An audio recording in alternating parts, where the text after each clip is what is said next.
اعوذ باللہ من الشیطان الرجیم بسم اللہ الرحمن الرحیم وَإِلَىٰ مَدْيَنَ أَخَاهُمْ شُعَيْبًا قَالَ يَا قَوْمِ اعْبُدُوا اللَّهَ مَا لَكُم مِّنْ إِلَٰهٍ غَيْرُهُ قَدْ جَاءَتْكُمْ بَيِّنَةٌ مِّن رَّبِّكُمْ فَأَوْفُوا الْكَيْلَ وَالْمِيزَانَ وَلَا تَبْخَسُوا النَّاسَ أَشْيَاءَهُمْ وَلَا تُفْسِدُوا فِي الْأَرْضِ بَعْدَ إِصْلَاحِهَا ذَلِكُمْ خَيْرٌ لَكُمْ ان کنتم مؤمنین۔ سلسلہ کلام حضرت شعیب علیہ السلام کے عنوان سے جاری تھا۔ ایک مطلب کی طرف اشارہ کیا تھا کہ تمام انبیاء جب مبعوث ہوتے ہیں تو ان کی زندگیوں میں بعض ایسے اصول کار فرما ہیں جو تمام انبیاء انجام دیتے ہیں۔ ان میں سے ایک پہلو دعوت دیتے ہیں پروردگار عالم کی طرف، سب کو موحد بنانے کے لیے آتے ہیں، اور دوسرا جو ان کی زندگیوں میں ہوتا ہے اصلاح ذات البین، یعنی لوگوں کا آپس میں ارتباط کیسا ہونا چاہیے۔ اس پر تمام انبیاء نے جتنی بھی زحمات اٹھائی ہیں اسی پہلو کو اصلاح کرنے کی غرض سے تھا۔ اس سے پہلے کہ اس دوسرے نقطے کو تھوڑا سا قرآنی اعتبار سے کھولیں، ایک مقدمہ پہلے عرض کر دوں، اس کے بعد پھر انشاءاللہ بعد میں بحث کو آگے بڑھاتے ہیں، اور وہ یہ ہے کہ یہ بھی مفاد قرآنی ہے کہ جب امتیں یا قومیں ابتدائی مرحلے میں ہوتی ہیں تو ان کے اندر کوئی اختلاف نہیں ہوتا، اور جیسے جیسے قوموں کے اندر رشد ترقی آتی ہے، آہستہ آہستہ یہ قومیں بڑی ہوتی ہیں، بڑھتی رہتی ہیں، تو وہاں پہ منافع اور مفادات کا جب مسئلہ پیش آتا ہے وہیں سے عداوت کا سلسلہ شروع ہو جاتا ہے۔ وَإِلَّا اگر اسی ابتدائی مرحلے میں یہ قومیں باقی رہیں، ان کے اندر کوئی فساد نہیں ہے۔ اور اگر مثال کے ذریعے عرض کرنا چاہیں تو دیکھیں، ایک ہی گھر کے اندر، ایک ہی خاندان کے اندر اگر میاں بیوی جو کہ ایک ہی خانوادے کو تشکیل دیتے ہیں، ان کے ہاں جب اولاد ہوتی ہے، اولاد جب بچپنے میں ہوتی ہے، بہن بھائیوں میں ایک محبت کی فضا برقرار ہوتی ہے، ایثار کا جذبہ پایا جاتا ہے، دوسروں کی غیبت کو برداشت نہیں کرتے ہیں، اگر چلے بھی جائیں تو باقی بہن بھائی پریشان ہو جاتے ہیں کہ فلاں بھائی یا فلاں بہن ہماری کہاں چلی گئی۔ جب تک یہ بچپنے میں ہوتے ہیں محبت کی فضا باقی ہوتی ہے اور کوئی عداوت اور دشمنی اور اختلاف نہیں ہوتا، لیکن جیسے ہی یہ بڑھتے ہیں، اب بڑے ہونے کے بعد اب کیا ہے، ایک دوسرے کے لیے جان لیوا ہو جاتے ہیں، عداوت اور دشمنی اس حد تک چلی جاتی ہے کہ کبھی کبھی سگا بھائی سگے بھائی کا قاتل بن جاتا ہے۔ یہ کیوں عداوت وجود میں آتی ہے؟ اس کا سبب اصلی کیا ہوتا ہے؟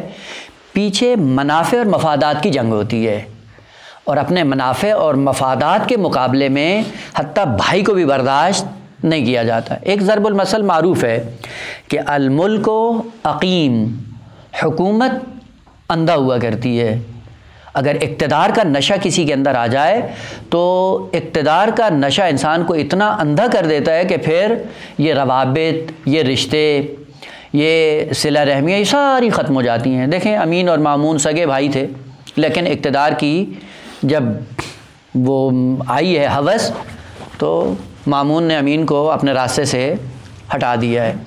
یا ایک زمانے میں حاکم شام، جن کے بل بوتے پہ اس نے حضرت امیر علیہ السلام کے لیے مشکلات کھڑی کیں، اور حضرت امیر علیہ السلام کی شہادت کے بعد وہ حاکم علی الاطلاق مملکت اسلامی کا جب بن گیا تو آہستہ آہستہ پھر اس نے خطرہ محسوس کیا کہ جن لوگوں کے بل بوتے پہ میں اقتدار پہ آیا ہوں، اگر یہ باقی رہیں گے تو کل کو میرا اقتدار بھی جا سکتا ہے، لہذا ایک ایک کو اس نے چن چن کے صفحہ ہستی سے مٹانے کی ٹھان لی، اور اس نے اٹھایا بھی صحیح، سب کو نابود کر دیا۔ بس ایک عنصر کہ جو تمام قوموں میں ابتدائی طور پہ سامنے آتا ہے وہ یہ ہے کہ ابتدائے امر میں قوموں کے اندر عداوت نہیں ہوتی، دشمنی نہیں ہوتی، بلکہ صلح و صفا، محبت کا پیغام جاری رہتا ہے۔ لیکن جیسے یہ قومیں بڑھتی ہیں وہاں پہ جب مفادات کا مسئلہ آتا ہے، مفادات کے نتیجے میں پھر ایک دوسرے کے ساتھ اختلافات بڑھتے جاتے ہیں، دشمنیاں بڑھ جاتی ہیں، پھر ایک دوسرے کو قتل و غارت کرنا شروع کر دیتے ہیں۔ جیسے ہی یہ اختلاف رونما ہوتا ہے، اس اختلاف کو ختم کرنے کے لیے خداوند عالم نے قانون رکھا ہے کہ وہ انبیاء کو مبعوث کرتا ہے۔ انبیاء جب مبعوث ہوتے ہیں تو کیا کرتے ہیں؟ اس پہلو کی ترمیم کرتے ہیں کہ یہی جو عداوت مفادات کے نتیجے میں رونما ہوئی ہے، اس جنبے کو اصلاح کیا جائے، اور کرتے بھی ہیں۔ البتہ اس کے نتیجے میں چونکہ انبیاء بھی مسلط نہیں ہوتے ہیں، جبر سے کام نہیں لیتے ہیں، ارشاد اور رہنمائی کرتے ہیں۔ ارشاد اور رہنمائی کرنے کے نتیجے میں جو بھی رائے راست پہ آ جاتا ہے، انبیاء کی تعلیمات کے سائے میں آہستہ آہستہ پھر وہ راہ مستقیم کو طے کرنا شروع کر دیتا ہے۔ بس اسی لیے قرآنی آیت کا یہ مفاد ہے کہ یہ امتیں ابتدائے امر میں کیا تھیں؟ متحد تھیں، لیکن جیسے جیسے مفادات آئے تو ان کے اندر اختلاف ایجاد ہوا۔ اس اختلاف کو ختم کرنے کے لیے خداوند عالم نے کیا کیا کہ ہم نے رسل اور انبیاء کو مبعوث کیا، اور رسل اور انبیاء آ کر اس اختلاف اور عداوت کو قوموں اور امتوں کے اندر آ کر ختم کرتے ہیں۔ بس ہدف بعثت انبیاء ان اختلافات کو ختم کرنا ہوتا ہے۔ اب کس حد تک انبیاء اس میں کامیاب ہوتے ہیں یہ ایک الگ بات ہے، لیکن عنصر اصلی بعثت انبیاء کا یہی ہوتا ہے کہ وہ اختلافات جو مفادات کے نتیجے میں رونما ہوتے ہیں، ان اختلافات کو ختم کرنے کے لیے انبیاء کو بھیجا جاتا ہے۔ یہی وجہ تھی کہ قوم شعیب میں کوئی اختلاف نہیں تھا شروع میں، لیکن جیسے جیسے یہ بڑھتی گئی اور مفادات کا مسئلہ سامنے آیا اور ایک دوڑ لگی کہ ہر ایک شخص اپنے آپ کو دوسروں کی نسبت زیادہ مالدار ظاہر کر کے دوسروں پہ برتری حاصل کرنا چاہ رہا تھا۔ اس برتری کے نتیجے میں کیا ہوا؟ ایک نقص جو اس کو امت اور قوم میں پیدا ہوا وہ یہ تھا کہ اختلافات وجود میں آئے، عداوت وجود میں آئی۔ اس عداوت کا سبب پھر کیا بنا، یعنی نتیجہ اس کا کیا نکلا کہ انہوں نے کام کیا کرنا شروع کیا کہ اپنے اندر جب اظہار برتری کرنا ہے تو اظہار برتری کے لیے اپنے آپ کو مالدار ثابت کرو۔ خوب مالدار ثابت کرنے کے لیے کیا کرنا ہے؟ خوب اپنا مال دوسروں کی نسبت زیادہ ہونا چاہیے۔ خوب رائے حلال سے تو اتنی جلدی ایک رات میں مالدار نہیں ہوتے ہیں، پھر کیا کرو؟ اب راہ باطل کا انتخاب کرو۔ راہ باطل کیا ہے؟ ناپ اور تول میں کمی کرنا شروع کر دو۔ جب اپنے لیے لینا ہو تو پیمانہ بھر کے لو، اور جب دینا ہو تو دھوکے سے کمتر کر دو۔ اس نتیجے میں کیا ہوا؟ عداوتیں، دشمنیاں شروع ہو گئیں۔ بس ایک ہدف انبیاء کا جو قوموں کے اندر ایک روال عادی ہوتا ہے، اس میں یہ ہوتا ہے کہ جب تک مفادات بیچ میں نہ آئے انسانوں کے اندر اختلاف نہیں آتا، عداوت نہیں آتی۔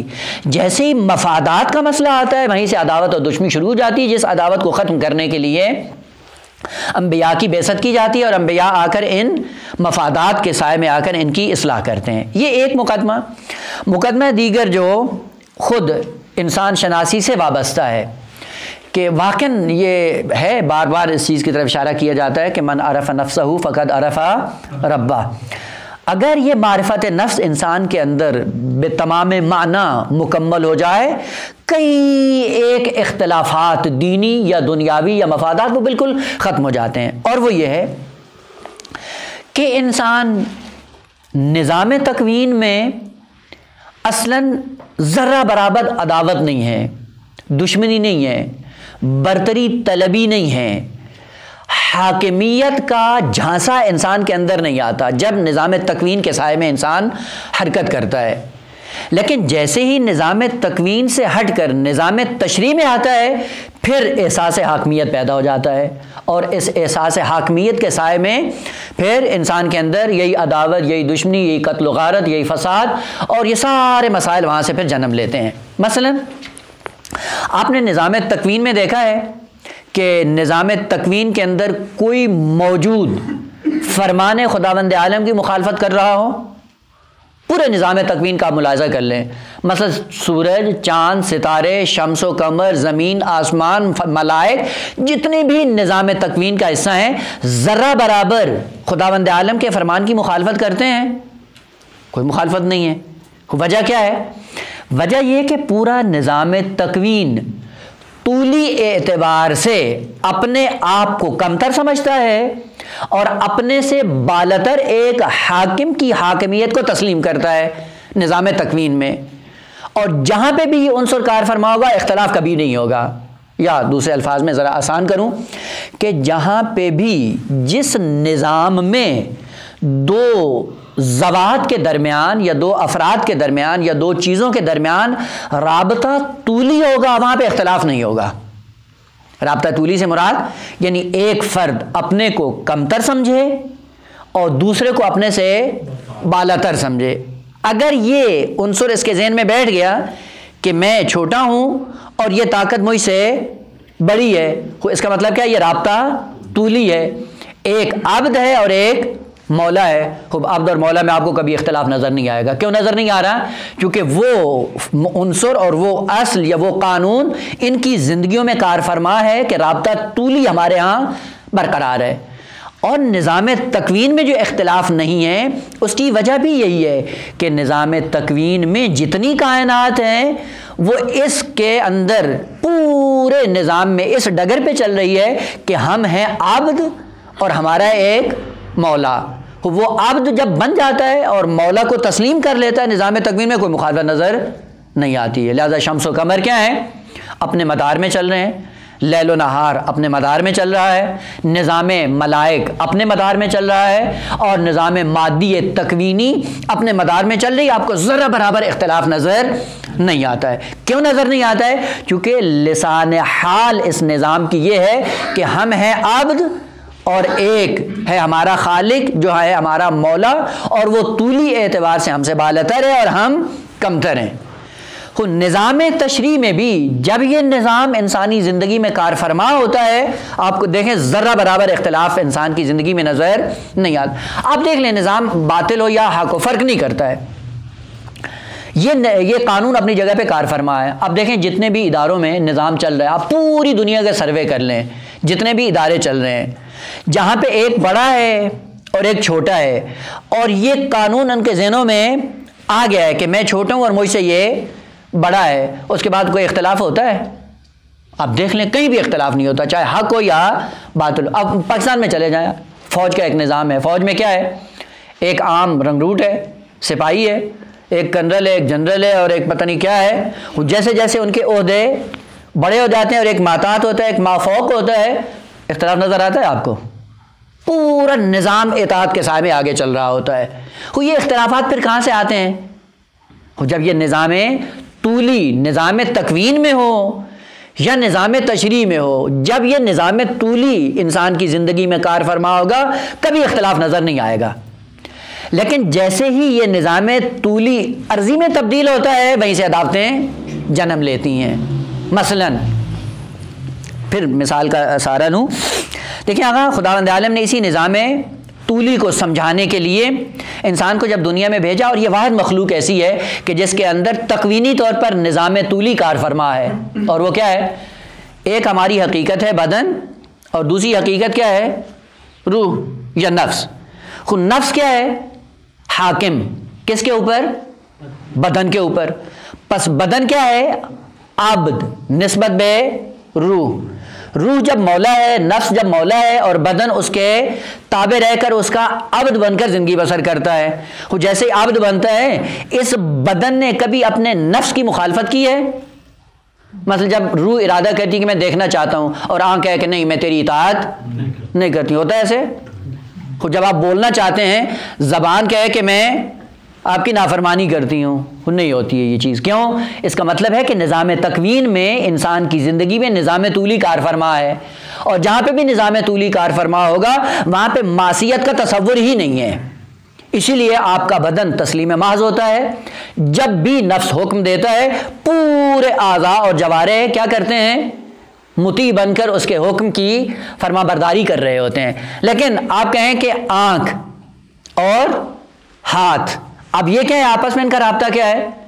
ان کا رابطہ آپس میں طولی نہیں ہے۔ اب یہ دونوں کیا ہیں؟ ایک دوسرے کے مقابلے میں، عرض میں ہیں۔ جب ایک دوسرے کے مقابلے میں آتے ہیں تو وہاں پہ ممکن ہے ہاتھ آنکھ کو نقصان پہنچائے یا آنکھ باقی اعضاء کو نقصان پہنچا سکتی ہے، لیکن جب ان کا رابطہ طولی ہوتا ہے وہاں پہ معصیت کا پہلو سامنے نہیں آتا ہے۔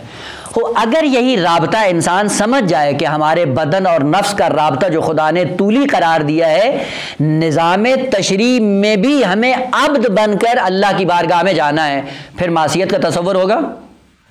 قطعاً تصور نہیں ہوگا معصیت کا. جب رابطہ طولی انسان کی زندگی میں آ جاتا ہے اور انسان اس کا ادراک کر لے کہ واقعاً میں طول میں ہوں, میں عبد ہوں اور میرا ایک مولا ہے. خوب اگر یہ رابطہ طولی برقرار ہونا ہے, یہ عبد کبھی بھی اس کی معصیت نہیں کرے. اور انبیاء یہی نقطہ سمجھانے کے لیے آتے ہیں. کیا کہتے ہیں, کیا کہا, یا قومی کیا کرو, اعبدوا اللہ ما لکم من الہ غیرہ, تم عبد ہو اور تمہارے اوپر ایک مولا ہے. اور جب تمہارے اوپر مولا ہے تو تمہارے اندر کیا ہونا چاہیے, نظام طولی برقرار ہونا چاہیے. اور نظام طولی کا نتیجہ کیا ہوتا ہے کہ عبد کبھی بھی مولا کی مخالفت نہیں کرتا. خوب تم اپنی زندگی میں کیوں مخالفت کرتے ہو؟ اس کا مطلب یہ ہے کہ جب انسان معصیت کر رہا ہوتا ہے تو وہ خداوند عالم کے طول میں نہیں ہوتا ہے بلکہ خداوند عالم کے عرض میں آ جاتا ہے. اسی لیے قرآن کیا کہتا ہے, افرأیت من اتخذ الہہ ہواہ, کتنے ایسے لوگ ہیں جو خدا کے مقابلے میں انہوں نے اپنے معبود بنا رکھے ہیں اور ان معبودوں کی پوجا کرتے ہوئے خدا کی مخالفت کرتے ہیں. بس اس کا مطلب ہے جب تک خدا کے مقابلے میں نہیں آتا معصیت بھی نہیں کرتا ہے, اور جس دن خدا کے مقابلے میں آتا ہے معصیت کرتا ہے. اسی لیے آگے دیکھیں روایات میں ہے کہ خصوصاً جو جان بوجھ کر نماز نہیں پڑھتا, ترک کر دیتا ہے, تو خدا معصومین کے یہ تعبیر ہے, یہ کہا کہ یہ بدترین فرعون ہے جو خدا کے مقابلے میں آ کر گردن کشی کرتا ہے اپنی, اور اپنے آپ کو خدا کے مقابلے میں سمجھتا ہے. کیونکہ ترک نماز سے تو کوئی لذت نہیں ملتی انسان کو. مثلا اگر انسان شراب پیتا ہے تو ایک ٹیمپریری لذت ملتی ہے, زنا کرتا ہے لذت ملتی ہے, کسی کا مال چپاول کرتا ہے لذت ملتی ہے, لیکن ترک نماز میں کیا لذت ہے؟ ترک نماز میں کوئی لذت نہیں ہے. لیکن یہ ترک نماز جو کرتا ہے, انجام دیتا ہے, نماز نہیں پڑھتا, اس کا نتیجہ یہ کہ یہ اپنے آپ کو فرعون سمجھتا ہے خدا کے مقابلے میں, اس لیے اطاعت کے میدان میں نہیں آتا ہے. یعنی آپ دیکھیں عنصر وہی ہے, جب تک رابطہ طولی برقرار ہوتا ہے انسان کی زندگی میں معصیت نہیں آتی, اور جس دن رابطہ عرضی اور ہم پلہ اور مقابلہ بازی شروع ہو جاتی ہے اسی دن سے آپ دیکھیں کہ معصیت کا سلسلہ شروع ہو جاتا ہے. انبیاء اس رابطہ طولی کو برقرار کرنے کے لیے بشریت کے اندر مبعوث کیے جاتے ہیں کہ وہی تکوین میں جو خداوند عالم نے تمہاری ذات کے اندر نظام طولی برقرار کیا ہے بدن اور نفس کے اندر, آپ کو دنیا میں آ کر اسی رابطے کو اپنے خدا کے ساتھ مستحکم کرنا ہے. وہی جو نظام ہے تکوین میں خدا نے مستحکم کیا ہوا ہے اور آپ اپنی زندگیوں میں دیکھتے بھی ہیں, اور دیکھنے کے بعد عبرت کیوں نہیں لیتے ہو؟ یہی بدن آپ کا عبد بنا ہوا ہے, آپ کی روح کا عبد بنا ہوا ہے, آپ کے نفس کا غلام بنا ہوا ہے. جہاں آپ اس بدن کو استعمال کرنا چاہتے ہیں وہ آپ کی معصیت نہیں کرتا. خوب اپنے نفس کو بھی کسی کا عبد بنا کے زندگی بسر کرو نظام تشریع میں. اگر نظام تشریع میں اپنے آپ کو ہم نے نفس کو, اپنی روح کو کسی ذات کا عبد بنا لیا اور نظام طولی برقرار کر لیا, اس کے بعد دیکھیں آپ کے لیے معصیت کے سارے دروازے بند ہو جائیں گے. کیوں بند ہوں گے؟ چونکہ ہمیشہ تصور میں یہ ہوگا کہ ہم سے بالا تر کوئی ہے جس کے فرمان کے مطابق ہمیں زندگی بسر کرنی ہے. یہ رابطہ طولی کہاں پہ ہونا چاہیے؟ یہ اس کے دو مرحلے ہیں. ایک مرحلہ یہ ہے کہ ایک رابطہ اس عبد کا کس کے ساتھ ہونا چاہیے؟ اپنے معبود کے ساتھ. اور چونکہ معبود قابل دید نہیں ہے, قابل رویت نہیں ہے, وہ جسمانی نہیں ہے, پھر کیا کیا جائے کہ اسی رابطہ طولی کو حجت خدا کے ساتھ برقرار کر دو. جب حجت خدا کے ساتھ آپ کا رابطہ طولی برقرار ہوگا اس کے بعد دیکھو آپ کی زندگی میں معصیت نہیں ہوگی. کتنے ایسے تاریخ میں افراد ہیں کہ جو بھی اپنے آپ کو حجج الہی کے مقابلے میں مطیع قرار دیتے تھے ان کی زندگی میں آپ کو معصیت نظر نہیں آتی. اور جہاں جہاں ان لوگوں نے اپنے آپ کو حجج کے مقابلے میں عرض میں پایا ہے وہیں سے آپ دیکھیں اختلافات, عداوتیں, قتل و غارت اور نہ جانے کیا کیا فسادات رونما ہوئے. خوب یہی طلحہ اور زبیر ایک زمانے میں جب امیر المومنین کو اپنا مولا سمجھتے تھے, آقا سمجھتے تھے, روایات نبوی کی روشنی میں دفاع کے لیے سیدہ کے گھر میں بیٹھے ہوئے تھے, لیکن جب ایک زمانے میں آ کر اپنے آپ کو انہوں نے ہم عرض پایا امیر المومنین کے, اسی کے دن سے جنگ جمل کا سلسلہ شروع ہو گیا. دیکھیں یعنی نمونے تاریخ میں ایسے کم نہیں ہیں کہ جہاں پہ بھی رابطہ طولی ہوتا ہے عبد اور مولا کا, چھوٹے اور بڑے کا, وہاں پہ معصیت نہیں ہوتی, اور یقیناً نہیں ہوتی. جس دن سے معصیت کا باب کھلتا ہے اس دن سے یہی عنصر کار فرما ہوتا ہے کہ اس کے مقابلے میں آ جاتے ہیں. لہذا امیر المومنین نے جو شکوہ کیا اور اپنا مصائب خود اپنی زبان سے پڑھا وہ یہ تھا کہ جب مدینہ کی سرزمین میں 25 سال کے بعد منصب خلافت پہ آئے اور اپنا مرثیہ پڑھنا انہوں نے شروع کیا، نہج البلاغہ میں ہے. اور وہ کیا کہا کہ میری خلافت اور میرا اس امت کے اندر منصب خلافت پہ آنا پیغمبر اسلام کے ساتھ ملتا جلتا ہے. یہ جس طرح وہ آئے اور جو کیفیت اس وقت امت اسلامی یا بشریت کی تھی، عیناً اس وقت جب میں اقتدار کو لے رہا ہوں تو ان لوگوں کی حالت وہی ہو چکی. آپ تھوڑا سا تصور کریں، وہ پیغمبر اسلام جب مبعوث ہوئے تو ان کی حالت کیا تھی؟ اقدار انسانی سے خالی، شرف انسانیت ان کے اندر نہیں تھا، اور جتنی بھی عزت اور آبرو کی مثالیں تھیں کوئی بھی ان کے اندر موجود نہیں تھی. حیوان محض تھے. اس حیوان محض کو اٹھا کر پیغمبر اسلام نے کہاں پہنچایا؟ ایمان کے 9ویں 10ویں درجے تک لوگوں کو جا کر پہنچایا. سلمان اور ابوذر اور مقدار اور عمار جیسے افراد کی تربیت کر کے یہاں پہنچایا. جب آئے پیغمبر اسلام اس میں امت کے اندر تو حالت ان کی یہ تھی.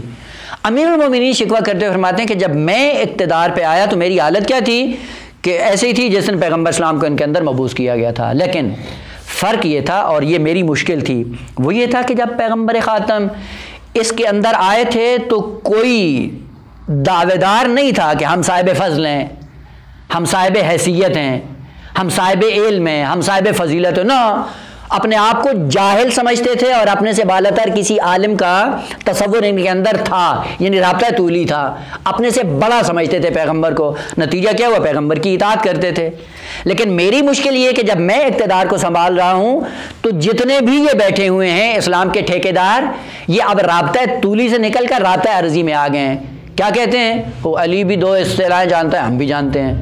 اگر یہ 2 حدیثیں پیغمبر سے جانتا ہے، ہم بھی جانتے ہیں. یہ بھی عالم ہے، ہم بھی عالم ہے. یہ بھی اسلام کا دعوے دار ہے، ہم بھی. یعنی دیکھیں، جب رابطہ برابری کا ہوتا ہے تو برابری کے رابطے میں رابطہ عرضی برقرار ہو جاتا ہے، اور رابطہ عرضی برقرار ہونے کے بعد کیا ہوتا ہے؟ نتیجہ یہ ہوتا ہے کہ کبھی بھی اطاعت نہیں ہوتی. اور یہی مشکلات امیر المومنین کو سامنے آئیں، اور ہر مشکل کے بعد ایک نئی مشکل. جنگ جمل اسی رابطہ عرضی کا نتیجہ ہے، جنگ صفین اسی رابطہ عرضی کا نتیجہ ہے، اور جنگ خوارج نہروان وہ بھی رابطہ عرضی کا نتیجہ ہے. بس کہنے کا مطلب یہ ہے کہ انسان اگر اس رابطہ طولی کو جو نظام تکوین میں خدا نے برقرار کیا ہے، اگر نظام تشریع میں بھی یہ رابطہ طولی انسان برقرار کر لے، کبھی بھی انسان سے معصیت سرزد نہیں ہوتی.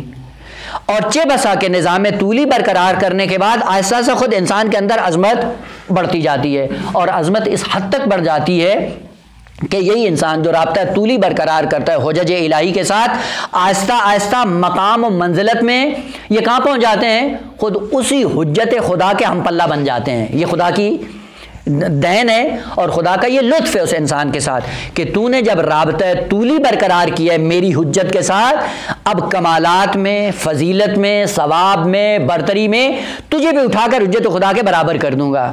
اور یہ فقط ادعا نہیں ہے. دیکھیں، عبدالعظیم حسنی ایک غیر معصوم آدمی ہے نا، غیر معصوم، امام نہیں ہے، نبی نہیں ہے، رسول نہیں ہے، لیکن کیا کیا اس نے؟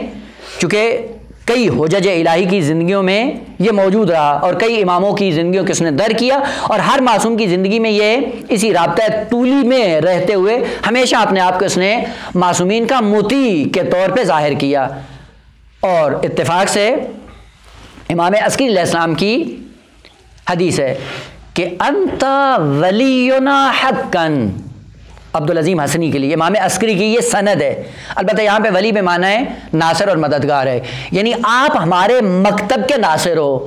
یعنی اس کے بعد اگر جہاں پہ تم جاؤ گے تمہارے ذریعے ہمارے مکتب کا تعارف ہوگا. یہ کس میں آتا ہے؟ وہ رابطہ طولی میں آتا ہے. جو بھی رابطہ طولی برقرار کرتا ہے پہلا کام یہ ہوتا ہے کہ اس کی زندگی میں معصیت نہیں ہوتی. دوسرا اثر جو ظاہر ہوتا ہے، یہی انسان جو رابطہ طولی برقرار کرتا ہے اپنے کو چھوٹا اور اب سمجھتا ہے اور حجت الہی کو اپنا مولا سمجھتا ہے، پھر آہستہ آہستہ درجات میں ان کے ساتھ شریک ہو جاتا ہے. وہ آپ جا کر دیکھیں، اب روایات میں ہے یہ نہیں ہے کہ عبدالعظیم کی زیارت کا ثواب کتنا ہے؟ کربلا کی زیارت کے برابر ہے. کیا ہوا ہے؟ آیا یہ ہم پلہ بن گئے ہیں امام حسین کے؟ نہ، یہ خدا کی عظمت ہے کہ جس انسان نے اپنی زندگی میں رابطہ طولی برقرار کیا ہے، ایسا ایسا دیکھیں فضیلتوں میں، ثواب میں، درجات میں خداوند عالم نے اسی عظمت کے ساتھ یاد کیا ہے. کیوں؟ چونکہ رابطہ طولی ہے. ہمیشہ اپنے آپ کو اب سمجھا ہے، ہمیشہ اپنے آپ کو مطیع پایا ہے. خود جب مطیع پاؤ گے تو خداوند عالم کی طرف سے بھی اجر یہی ملتا ہے کہ عبدالعظیم کی زیارت کرو گے، امام حسین علیہ السلام کی زیارت کے برابر آپ کو ثواب ملے گا. کیوں؟ اس لیے کہ رابطہ طولی برقرار کیا ہوا ہے. اور اسی رابطہ طولی کو برقرار کرنے کے لیے انبیاء کی بعثت ہوتی ہے. پس بعثت جب انبیاء کی آتی ہے وہ فقط اسی عنصر کو ثابت کرنے کے لیے آتے ہیں، بھئی تم عبد ہو، تمہارے اوپر کوئی مولا ہے، اس مولا کے مطیع بن کر رہنے میں ہی تمہارے کمالات پوشیدہ ہیں اور انہی کمالات کو تم جا کر پا سکتے ہو. اور اسی لیے آگے کیا کہا؟ یا قومی، کتنا محبت بھرا لفظ. یا قومی کیا کرو؟ اعبد اللہ، مطیع بن کے رہو، رابطہ طولی برقرار کرو، اپنے آپ کو عبد بنا کے رکھو، اور تمہارے اوپر ایک مولا ہے، اس مولا کی مولویت کو قبول کرو. جب قبول کر لو گے کیا ہوگا؟ وہ تمہیں اپنا ہم نشین بنا دے گا.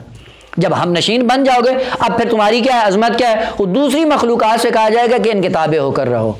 ہوتا ہے یا نہیں ہوتا ہے؟ بس آج جہاں پہ بھی طول تاریخ میں آپ جا کر دیکھیں، اختلافات، قتل و غارت، دشمنی، عداوت کا سلسلہ شروع ہوتا ہے، اس کے پیچھے عنصر یہی کار فرما ہوتا ہے کہ یہ افراد اپنے آپ کو حجج الہی کے مقابلے میں ایک دوسرے کے عرض میں دیکھتے ہیں، اس لیے جا کر مخالفت کرتے ہیں. لیکن جیسے ہی رابطہ طولی ہوتا ہے اپنے آپ کو عبد بناتے ہیں، کوئی ذرہ برابر اختلاف نہیں ہوتا، اور نمونے تاریخ میں کم نہیں ہے. پس انبیاء کی زندگی میں یہ بار بار جو آتا ہے یا قومی اعبد اللہ اعبد اللہ اعبد اللہ، کیوں کا فقط اسی نظام طولی کو برقرار کرنے کے لیے انبیاء کی بعثت ہوتی ہے. اور جو اس عنصر کو پا لیتا ہے اس کے بعد اس کی زندگی میں معصیت نہیں ہوتی. اس لیے من عرف نفسہ فقد عرف ربہ. اسی نظام تکوین کو اپنی ذات میں دیکھ لیں کہ یہ بدن انسانی، روح انسانی کی نسبت عبد بنا ہوتا ہے، اور نفس انسانی اس کی نسبت مولا ہوتا ہے. اور یہاں پہ کوئی معصیت نہیں ہے، کوئی مخالفت نہیں ہے. جب روح انسانی اس بدن پہ اپنا حکم صادر کرتی ہے، یہ بدن 100% اس کی مطیع بن کر اس کے احکام کو اور اس کے اوامر کو قبول کرتا ہے یہ بدن. لیکن جیسے ہی رابطہ عرضی آ جاتا ہے، رابطہ عرضی میں پھر مخالفتیں شروع ہو جاتی ہیں، عداوتیں شروع ہو جاتی ہیں. انہی عداوتوں کو ختم کرنے کے لیے کیا ہوتا ہے؟ یہاں پہ پھر اختلافات آتے ہیں. ان اختلافات کو ختم کرنے کے لیے خداوند عالم انبیاء کو مبعوث کرتا ہے. خوب قوم شعیب کی خصوصیت کیا تھی؟ خوب ابتدائے امر میں مرفہ ترین قوم تھی، کوئی ان کے اندر مشکل نہیں تھی.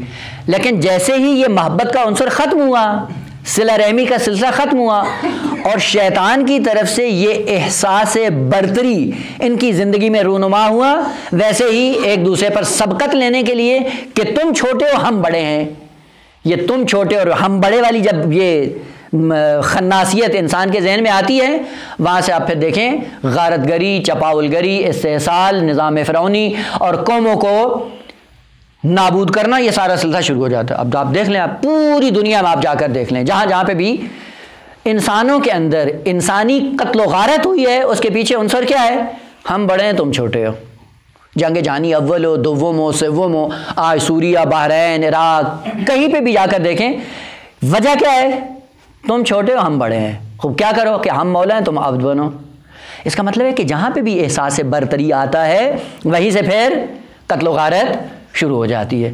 اب قتل و غارت کو ختم کرنے کے لیے کیا کرنا چاہیے؟ یہاں پہ معرفت نفس کی ضرورت پڑتی ہے کہ خود شناسی کریں، اور خود شناسی کرنے کے بعد اس عنصر کو اپنے اندر پیدا کریں کہ نہ، ہمیں جب خدا نے خلق کیا ہے، ہمارا ایک خالق ہے، ہم اس کے عبد ہیں. اگر یہ رابطہ عبودیت ہماری زندگی میں رونما ہو جاتا ہے، اسی اگلے دن آپ جا کر دیکھیں اختلافات ختم ہو جائیں گے. کیوں انبیاء کی زندگی میں اختلافات نہیں ہیں؟ وجہ کیا ہے؟ چونکہ سب کے اندر یہ عنصر موجود ہے کہ ہم عبد ہیں اور ہمارا ایک مولا ہے. اور جب منزل عبودیت میں آتے ہیں سب السویہ ہیں، کوئی احساس برتری دوسروں پر نہیں ہے. جب یہ احساس انسان کے اندر آتا ہے پھر کوئی اختلاف نہیں ہوتا. آپ ایک چھوٹا سا ادارہ بنا لیں، ایک چھوٹا سا ادارہ جو کل تک آپ آپس میں بڑی محبت کے ساتھ زندگی بسر کر رہے تھے، بھائی چارہ بھی تھا، دوستی بھی تھی، محبت بھی تھی، ادارہ بنا، اب جنگ شروع ہوگی. مدیر کون ہوگا جی؟ ہم، تم، نہ. خوب جب یہ ہم اور تم کی بات آتی ہے، اور یہ کیا ہے؟ عناوین اعتباری ہیں. وہ جہاں پہ اعتباری عناوین کے سائے میں انسان اپنے آپ کو تولتا ہے تو وہاں پہ پھر یہی شیطانی تعلیمات کا سلسلہ شروع ہو جاتا ہے، اور وہی ادارہ جو رشد انسانیت کا باعث بنتا ہے وہی ایسا انسانیت کے انحطاط کا شکار ہو جاتا ہے. ایسے ہے یا نہیں ہے؟ آغا پوری دنیا میں آپ جا کر دیکھ لیں، جو تعلیمات قرآن نے دی ہیں وہ یہی ہیں کہ جس دن آپ کے اندر احساس عرضی، نظام عرضی برقرار ہو جائے گا، اسی دن سے آپ اپنی تباہی کو یقینی سمجھ لیں۔ لیکن جس دن احساس نظام طولی انسان کی زندگی میں برقرار رہے گا، اب دیکھیں ذرہ برابر اختلاف نہیں ہوتا، اور ہیں بعض اگرچہ کم ہیں، بعض ایسے ادارے ہیں اب دیکھیں وہاں پہ 10-15 آدمی کام کر رہے ہوتے ہیں، لیکن کسی کے اندر یہ احساس نہیں ہوتا کہ میں بڑا ہوں وہ چھوٹا ہے۔ اور جب یہ احساس نہیں ہوتا تو اس کے بعد ادارہ چلتا بھی ہے، محبت بھرا بھی ہوتا ہے، اور انسانیت کے رشد کا سبب بھی بن جاتا ہے۔ خوب آج کہیں دور جانے کی ضرورت نہیں ہے کہ جتنے بھی ادارے فیل ہوتے ہیں اور ایسا ایسا انسان کی تباہی کا سبب بنتے ہیں، پیچھے کیا ہے؟ یہی نظام عرضی ہے اور یہی احساس برتری ہے، اور دوسروں پر اپنی مولویت کو ثابت کرنے کا ذریعہ ہم نے بنایا ہوا ہے۔ میں مدیر ہوں، میری بات تم نے ٹال دی ہے، وہ تم کون ہو؟ تم بھی مخلوق خدا ہو، اور وہ کون ہے؟ وہ بھی مخلوق خدا ہے۔ خوب اگر دونوں ایک دوسرے کو مخلوق خدا سمجھ کے ایک دوسرے کے ساتھ رویہ اختیار کریں، کوئی مشکل پیش نہیں آتی۔ اب دیکھ لیں اولاد میں بھی یہی ہوتا ہے، جب تک والدین کو والد سمجھتے ہیں، ماں کو ماں سمجھتے ہیں، مطیع بن کے رہتے ہیں، لیکن ایک زمانہ ایسا آتا ہے کہ والدین کے مقابلے میں آ جاتے ہیں نظام عرضی، جب مقابلے میں آتے ہیں تو کیا کہتے ہیں؟ بابا تمہیں سمجھ نہیں آتی، ہم زیادہ سمجھتے ہیں۔ وہیں سے پھر معصیت کا دروازہ کھلنا شروع ہو جاتا ہے۔ کیوں خداوند عالم نے اتنی تاکید کی ہے کہ اگر تم حق پہ بھی ہو تب بھی والدین کے سامنے خاموش رہو؟ کیوں؟ تاکہ یہ نظام طولی تمہارا منہدم نہ ہونے پائے۔ اور اگر والدین کے ساتھ یہ نظام طولی تم نے ختم کر دیا، کل خدا کے مقابلے میں بھی تم آ کر خدا کے مقابلے میں بھی کھڑے ہو جاؤ گے۔ خدا کا نظام کیا ہے؟ یہ ہے خدا کا نظام، لیکن مجھے سمجھ میں نہیں آتا، یہ بکواس یہ دین کی ہوتا ہے یہ نہیں۔ اب ایک چھوٹا سا نمونہ ضمناً آج کر رہا ہوں، اور نہیں پتہ بات ہماری کہاں تک چلے۔ دیکھیں دیت، یہ دیت کا جو سلسلہ ہوتا ہے، کوئی قتل کرتا ہے، قتل کرنے کے بعد دیت دینی ہوتی ہے۔ ایک نظام ہے فقہی، سنا ہوگا انشاءاللہ، نظام دیت عاقلہ، سنا ہے نام؟ سنا ہوگا نظام عاقلہ۔ عاقلہ کیا ہے؟ کہ ایک انسان آ کر ایک غلطی کرتا ہے، غلطی کرنے کے بعد دیت اس کی گردن پہ نہیں ہوتی، گردن دیت کسی اور کو دینی ہوتی ہے۔ وہ جو دوسرے دیتے ہیں اس کو کہا جاتا ہے دیت عاقلہ۔ مثلا ایک انسان نے قتل کیا، قتل کرنے کے بعد دیت اس سے نہیں لی جائے گی، کس سے لی جائے گی؟ جو اس کے پدری رشتہ دار ہیں، چچا یا چچا کی اولاد، وہ آ کر اس کی دیت دے گی۔ اور وہ کیا ہے؟ آپ نے دیکھا ہے کہ نظام فقہی کے اندر ایک قتل ہے، قتل عمدی، جان بوجھ کے کسی کو قتل کر دیں، اس کا نتیجہ کیا ہے؟ اس کو قصاص کر دیا جائے۔ دوسرا ہے نظام قتل کیا؟ شبہ عمدی، عمدی نہیں ہوتا بلکہ شبہ عمدی۔ خود شبہ عمدی میں کیا ہے؟ دیت دینا ہے، قتل نہیں کیا جائے گا، کیا کیا جائے گا؟ دیت دی جائے گی، اور دیت کون دے گا؟ وہ خود ہی جانی اور قاتل دے گا۔ ایک ہوتا ہے قتل خطائی، خطا محض ہے، وہ خطا محض میں یہ جو جانی ہے، یہ قاتل کا، اس سے دیت نہیں لی جائے گی۔ کس سے لی جائے گی؟ کہ اس کے چچا سے، یا اس کے چچا کے جو بھائی ہیں ان سے دیت لی جائے گی۔ وہ فوراً جب پڑھتا کہتے ہیں یہ کیا ہے؟ قتل وہ کریں دیت ہم دیں؟ یہ کہاں پہ آتا ہے؟ جب نظام طولی کا انسان شکار ہوتا ہے یہ اعتراض نہیں کرتا ہے، اور جیسے ہی نظام عرضی کا قائل ہو جاتا ہے پھر ایسا ایسا آ کر اس نظام کی مخالف، یہ کیسے، یہ کیا ہے؟ حکم خدا ہے بھائی، وہ قتل اس نے کیا ہے، دیت کوئی اور دے، یہ کون سا نظام ہے؟ آپ لوگوں کو بھی تعجب ہوگا کہ یہ کون سا فقہی حکم ہے، اگر نہیں سنا ہے تو، اگر سنا ہے اور دیکھا ہے تو میرے خیال میں ہے۔ وہ مشکل یہ تھی آغا کہ نظام انسانی کو چلانے کے لیے پیغمبر خاتم جب دوران جاہلیت مبعوث ہوئے، جاہلیت کے اندر ایک نظام برقرار تھا، اور وہ یہ تھا کہ انصر اخاک ظالماً او مظلوما۔ ایک جاہلیت کے اندر یہ قانون کار فرما تھا کہ اپنے بھائی کی مدد کرو، ظالم ہے تو مظلوم ہے تو ہر حال میں یہ نہیں دیکھو ظالم ہے نہیں، فقط محور کیا ہے؟ بھائی ہونا ہے، رشتہ داری ہونی ہے، قرابت ہے، رشتہ داری بس یہ ہے، باقی اقدار نہیں ہے نا، ظالماً او مظلوم۔ البتہ ایک مناسبت سے اس کا معنی کیا تھا، جو صحیح معنی ہے اس کا کہ کیا کرو؟ انصر اخاک ظالماً او مظلوما، اپنے بھائی کی مدد کرو، اگر ظالم ہے تو مدد کیا کرو کہ اس کو ظلم سے ہٹاؤ، دستبردار کرو کہ ظلم کے اندر اپنے آپ کو آلودہ نہ کرے، مدد کرو تاکہ وہ ظلم سے باز آ جائے۔ اور اگر مظلوم ہے تو مظلوم کی مدد ویسے ہی کرنا ہے، پس وہ عقلی اعتبار سے کوئی مشکل نہیں ہے۔ خوب اس نظام جاہلیت کے اندر ایک قانون تھا، وہ یہ تھا کہ جب کوئی انسان، ظاہر آپ کو پتہ ہے کہ قبیلے جنگ جب ہوتی تھی تو پھر کئی سال تک وہ جنگ جاری رہتی تھی۔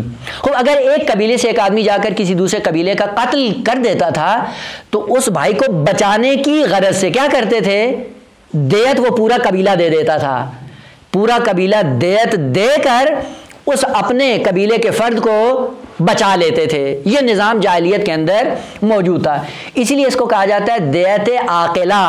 عاقلہ عقل سے، عقل کا ایک معنی کیا ہے، روکنا، اقال کرنا، گھٹنا باندھنے کو اقال کہا جاتا ہے۔ اور جیسے ہی اونٹ کے گھٹنے کو باندھا جاتا ہے تو کیا کرتا ہے، وہ حرکت کرنے سے اس کو روک دیتا ہے۔ دیت عاقلہ کو عاقلہ اسی لیے کہا جاتا ہے کہ وہ دیت دینے کے بعد وہ جس نے قتل کیا ہے اس کو موت سے بچا لیا جاتا ہے۔ وہ یہ نظام جاہلیت کے اندر تھا۔ وہ پیغمبر خاتم جب آئے تو انہوں نے ساری رسومات جاہلیت ختم نہیں کی ہیں، بلکہ بعض کے اندر تائید کی، اور تائید کرنے کے بعد کہا کہ یہ نظام تھوڑی سی ترمیم کے بعد اس کو سیٹ کیا جائے گا، اور ترمیم کرنے کے بعد اسلام کا ہمیں یہ قبول ہے۔ ان میں سے یہ دیت عاقلہ یہ نظام پیغمبر خاتم نے قبول کیا، البتہ اس کی اپنی شرائط کے تحت۔ اب وہ جتنے بھی شرائط تھے اب انشاءاللہ ایک ایک کر کے اب خود جا کر مطالعہ کر سکتے ہیں۔ ہوا کیا ہے کہ پیغمبر خاتم نے جب اس کو قبول کیا تو دیت عاقلہ کے نتیجے میں ہوتا کیا ہے، کہا کہ قتل کوئی اور کرتا ہے، دیت کوئی اور دیتا ہے، لیکن اس قتل کی خصوصیت کیا ہے کہ وہ قتل خطا محض ہو، نہ عمد ہو نہ شبہ عمد۔ وہ خطا محض کیا ہوتی ہے، مثلا آپ کھڑے تھے شکار کر رہے تھے، آپ نے تیر کسی حیوان کو شکار کرنے کے لیے مارا ہے، اور وہ تیر حیوان کو نہیں لگا، کسی انسان کو جا کر لگ گیا۔ اس انسان کی نسبت نہ آپ نے ارادہ کیا تھا، نہ آپ نے سوچا تھا، نہ آپ کے وہم و گمان میں تھا کہ میں اس کو جان سے مارنا چاہ رہا ہوں۔ یہ کیا ہے، قتل خطئی۔ اس قتل خطئی کی دیت عاقلہ پر ہے، یعنی چچا اور چچا زاد جتنے ہیں وہ سب مل کر اس کی دیت کو انجام دیں گے اور اس کو قتل ہونے سے بچا لیں گے۔ خوب پہلا سوال کہ قتل کسی اور نے کیا، دیت بھی وہ خود دے، خوب عاقلہ کیوں دے؟ کہا ابھی اس کی ملموس مثال کیا ہے، بہترین مثال سمجھنے کے لیے دیکھیں، ابھی آج کل نظام ہے، آپ یہ جو گاڑیاں چلاتے ہیں تو گورنمنٹ نے قانون رکھا ہوا ہے کہ گاڑی آپ اس وقت تک نہیں چلا سکتے ہیں جب تک آپ کی گاڑی کا بیمہ نہ ہو، اگر بیمہ نہیں ہوگا تو پکڑے جائیں گے۔ وہ پہلے گاڑی کا بیمہ کریں پھر گاڑی چلانا شروع کریں۔ وہ بیمہ دینے میں تھوڑا سا پیسہ دیتے ہیں، پیسہ دینے کے بعد آپ گاڑی چلاتے ہیں، وہ ایکسیڈنٹ ہوا، آپ نے کسی کو مار دیا، دیت کون دیتا ہے؟ آپ نہیں دیتے ہیں نا۔ اب یہاں پہ کیوں اعتراض نہیں کرتے ہو کہ تمہارا اپنا نظام ہے جی، قتل جس نے کیا وہ کیوں دیت نہیں دے رہا ہے؟ بیمہ سارا اتنی، مطلب آپ نے 2 ٹکے دیے ہوتے ہیں اور دیت بنتی ہے کئی سو ملین، کون دے رہا ہوتا ہے؟ بیمہ۔ ہو یہ بیمہ جو دے رہا ہے یہ تمہارے اندر جب یہ نظام برقرار ہو گیا تو بالکل بہترین نظام ہے، اور جب یہی نظام ہے بیمے ہی اسلام میں ہو گیا تو نہ، یہ غلط ہے، جس نے کیا وہی دے۔ آغا یہ جو قتل دیت عاقلہ ہے یہ نظام بیمے ہی ہے اسلام کے اندر، اور اسی کو اسلام نے قبول کیا ہے۔ کیوں قبول کیا ہے؟ تاکہ خاندانوں کے اندر محبت اور محبت والا عنصر باقی رہے۔ یہ جو رشتہ دار آ کر اس کی طرف سے دیت دے رہے ہوتے ہیں اس میں محبت بڑھتی ہے یا کم ہوتی ہے؟ محبت بڑھتی ہے۔ قتل خطئی اس نے انجام دیا، دیت پورا خاندان اٹھا کے دے رہا ہے، کیوں دے رہا ہے؟ اس کا مطلب اس کے ساتھ کوئی رابطہ ہے تو دے رہے ہیں نا، اس سے محبت ہے تو دے رہے ہیں نا۔ اب وہ یہ الگ بات ہے، یعنی اسلامی، دیکھیں آپ اسلامی احکام کو اس کی روح کے ساتھ جا کر ملاحظہ کریں، اور جیسے ہی اسلامی روح سے ہٹ کر آپ دیکھیں گے پھر یہی مسائل پیدا ہوں گے۔ خوب عرض کرنے کا مطلب یہ تھا کہ من عرف نفسہ فقد عرف ربہ، اگر نظام خدا کو پہچان لیا ہے تو اس کے بعد پھر کیا کرو، اس نظام کے تابع بن کر رہو، پھر یہ نہ کرو کہ ہاں اسلامی حکم یہ ہمیں قبول نہیں ہے، یہ کیا بات ہے، اسلام کے اندر یہ نظام آ گیا۔ او بھائی اس پہلے مرحلے میں آ کر اس نظام کو سمجھو، دوسرے مرحلے میں آ کر اپنے آپ کو عبد سمجھو، عبد سمجھنے کے بعد کسی مولا کی مولویت کو قبول کرو، جب یہ قبول کر لیا اس کے بعد دیکھو آپ کی زندگی میں کبھی معصیت رونما نہیں ہوگی۔ اور یہی عنصر ثابت کرنے کے لیے انبیاء کو مبعوث کیا جاتا تھا۔ من جملہ حضرت شعیب علیہ السلام کیا کہتے ہیں، یا قومی، اے میری قوم کیا کرو، اعبدوا اللہ، نظام طول کو اپنی زندگی میں رونما کرو، اپنے آپ کو عبد بناؤ اور کسی کو اپنا مالک اور الہ سمجھو۔ جب الہ سمجھو گے رابطہ تمہارا طولی برقرار ہوگا، اور رابطہ طولی میں کبھی معصیت نہیں ہوتی ہے، ہمیشہ انسان اس مولا کا مطیع ہوتا ہے، فرما بردار ہوتا ہے. اور یہی چیز ثابت کرنے کے لیے تمام انبیاء کو بھیجا گیا. البتہ کس حد تک وہ کامیاب رہے اور کس حد تک انہوں نے اپنی جاں فشانی کی اور نتائج برآمد ہوئی، ایک الگ بات ہے. خوب اسی کا دوسرا نتیجہ کیا ہے؟ پس اعبدوا اللہ، نظام طولی برقرار کرو. ما لکم من الہ غیرہ، جتنے بھی خدا کے علاوہ بتوں کو چھوڑ دو. یہ بت، اگر بت کے پیچھے جاتے ہو تو اس کا مطلب اس بت کو تم نے خدا کے مقابلے میں فرض کیا ہے. جب خدا کے مقابلے میں آئے گا خدا کی معصیت ہونا شروع ہو جائے گی. بتوں کو توڑو. اب وہ بت کبھی کیا ہوتے ہیں؟ پتھر اور سونے چاندی کے ہوتے ہیں، اور کبھی بت خواہشات کے ہوتے ہیں جو انسان کے نفس کے اندر بیٹھ جاتے ہیں. شہرت کا بت، برتری کا بت، فرعونیت کا بت، اور اپنے اوپر چودراہٹ کا بت.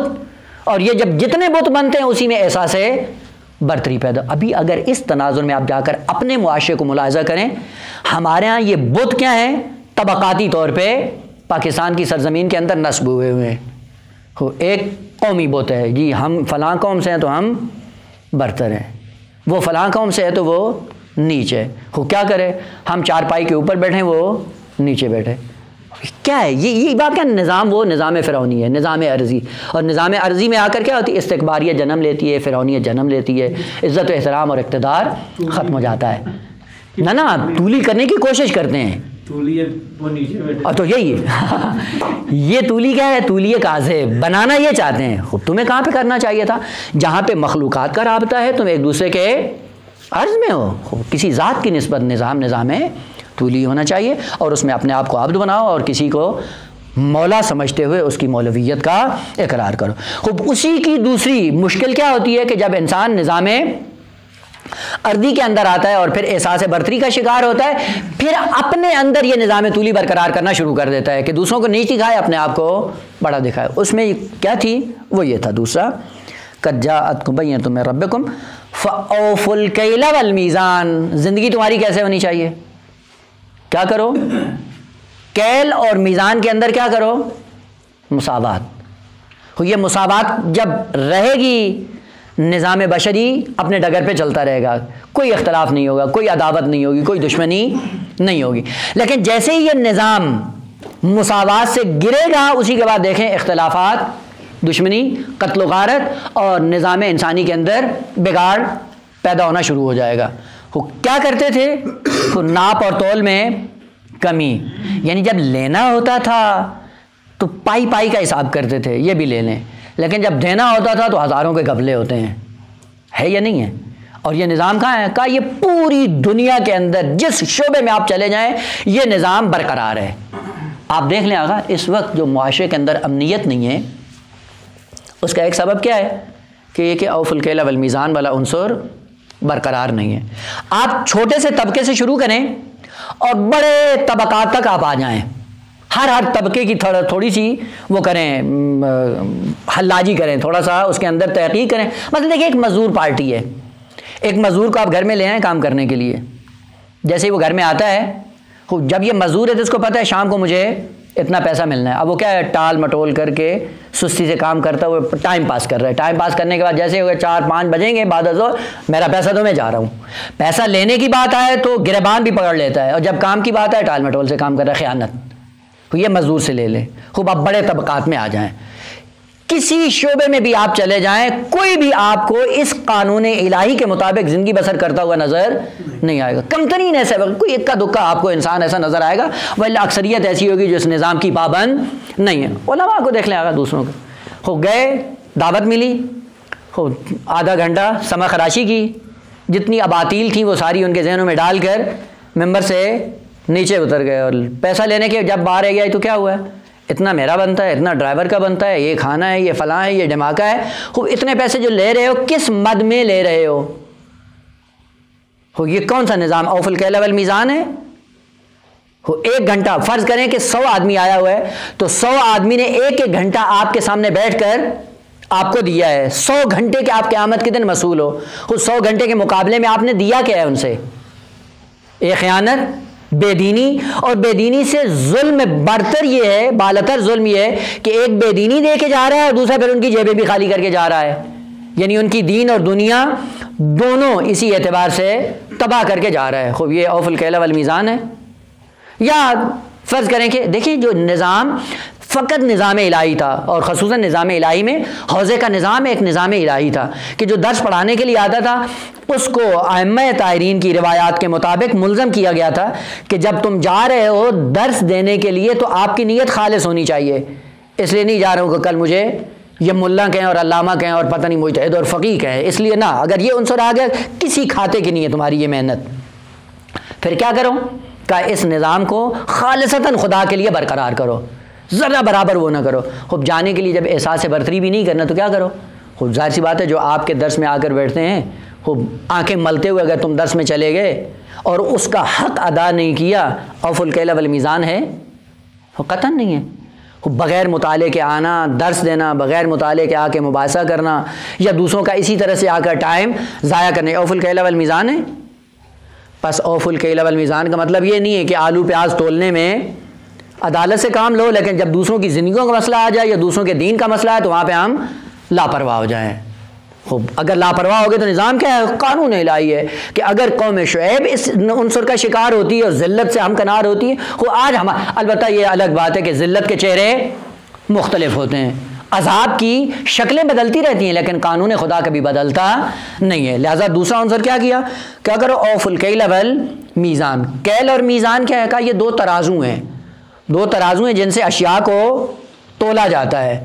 تولنے کے بعد کیا ہوتا ہے کہ اگر اس کا جنس کا وزن اس کے برابر ہو تو صحیح لے لو، اگر کم یا زیادہ ہو تو وہ اصل نظام عدالت سے گر جاتا ہے، اور جیسے ہی نظام عدالت سے گرے گا ہوگا کیا؟ خوب ایسا ایسا بگاڑ پیدا ہوگا۔ اسی لیے دیکھیں آگا اسلام نے اخلاقی اعتبار سے کیا کہا ہے؟ بعض جو دین کو صحیح معنوں میں جب نہیں سمجھتے ہیں، نافہمی کے نتیجے میں غلط دینی تعلیمات معاشرے میں رائج کرنے کی کوشش، مثلا ان میں سے ایک کیا ہے؟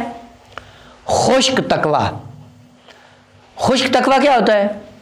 نہیں جی یہ لذتیں ان سے استفادہ نہیں کرنا ہے، خوب جب لذتیں استفادہ نہیں کرنا ہے، اچھا کھانا نہیں کھانا ہے، خوب بدن کی ضرورت ہے یا نہیں ہے؟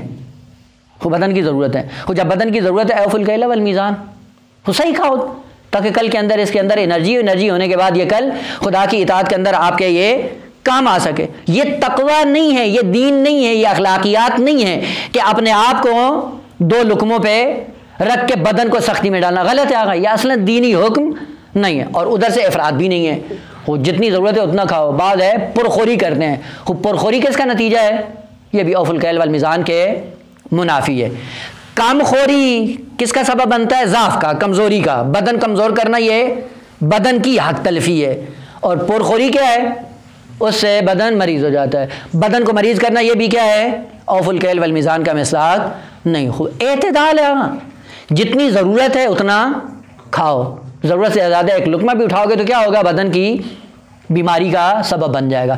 بس اوف الکیل والمیزان فقط آلو پیاز کے لیے نہیں آیا ہے، زندگی کے ہر شعبے میں اوف الکیل والمیزان۔ تعلیم کا مسئلہ ہو، اخلاقیات کا مسئلہ ہو، نماز کا، دیکھیے بسا اوقات ہوتا ہے اور یہ ہمارے ہاں ہوتا ہے، اپنے جب گھر میں ہوتے ہیں نماز پڑھتے ہیں وہ کیا ہوتی ہے؟ مختصر واجبات پہ اکتفا ہوتا ہے، معاشرے میں چلیں جائیں جماعت کرانی ہو، سارے مستحبات ہیں، یہ کیا بات ہے؟ یہ کیا بات ہے؟ سارے مستحبات چلے جا رہے ہیں، کیوں بھائی؟ یہ کون سا دین ہے آگا؟ اوف الکیل والمیزان، خلوت جلوت اعتدال میں ہو، معاشرے میں جاؤ تو اس سے پتہ چلتا ہے کہ ہمارے اندر اعتدال کی دنیا ہے ہی نہیں، اور اس نظام سے ہم گرے ہوئے ہیں۔ اور یہی بات تھی حضرت شعیب علیہ السلام کی، وہ کیا کرو؟ پہلے مرحلے میں آ کر اپنے اندر نظام طولی برقرار کرو، اعبدوا اللہ ما لکم من الہ غیرہ، اور دوسرے مرحلے میں آ کر آپ کی زندگی اعتدال پہ قائم ہونا چاہیے۔ اعتدال کا سلسلہ جاری ہے کہ انشاءاللہ بعد میں جو بات معروضات عرض کریں گے۔ والحمد للہ رب العالمین۔